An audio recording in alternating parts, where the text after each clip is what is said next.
সকলকে আমার ব্যক্তিগত পক্ষ থেকে এবং ঢাকা মহানগর পূর্ব ছাত্র দলের পক্ষ থেকে সংগ্রামী শুভেচ্ছা ও বিপ্লবী অভিনন্দন।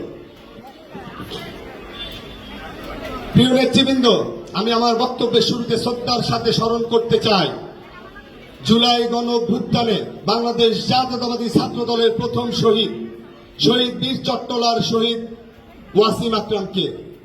বিএনপির ভারপ্রাপ্ত চেয়ারম্যান জনাব তারেক রহমানের নির্দেশে জুলাই আগস্ট আন্দোলনে যে ছাত্র সংগঠনটি রাজপথের সম্মুখ সারিতে থেকে নেতৃত্ব দিয়েছে সেই সংগঠন বাংলাদেশ জাতীয়তাবাদী ছাত্র দল। এই আন্দোলনে বাংলাদেশ জাতীয়তাবাদী ছাত্র দলের 142 জন নেতাকর্মী শহীদ হয়েছেন, যারা স্বৈরাচারের বন্দুকের নলের সামনে লড়াই করতে করতে জীবন দিয়েছেন আর আমাদের উপহার দিয়ে গেছেন এই স্বৈরাচার হাসিনা মুক্ত স্বাধীন বাংলাদেশ।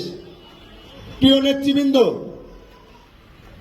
আজকে যারা জুলাই গণঅভ্যুত্থানকে পুঁজি করে বিত্ত বৈভবের মালিক হয়েছেন, যারা ক্ষমতার মসনদে বসেছেন, তারা আজকে জুলাই শহীদ ছাত্র জনতার রক্তের সাথে বেইমানি করেছেন।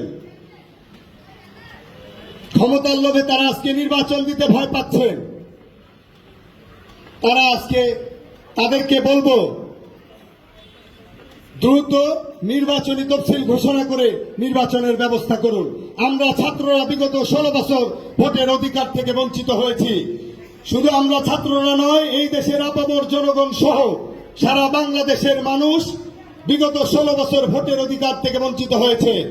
বাংলাদেশ জাতীয়তাবাদী ছাত্র দল তথা বাংলাদেশ জাতীয়তাবাদী দল বিএনপি বিগত 16 বছর এই ভোটের অধিকারের জন্য রাজপথে আন্দোলন সংগ্রাম করেছে।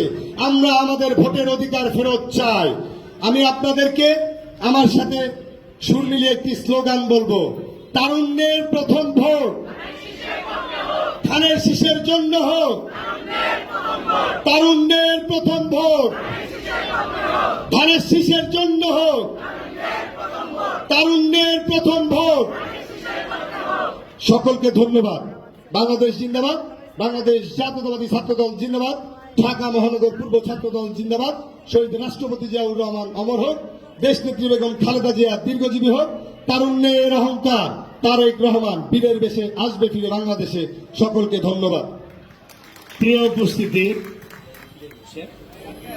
উপস্থিতি, আপনারা দেখছেন এক ঝাঁক মহিলা দলের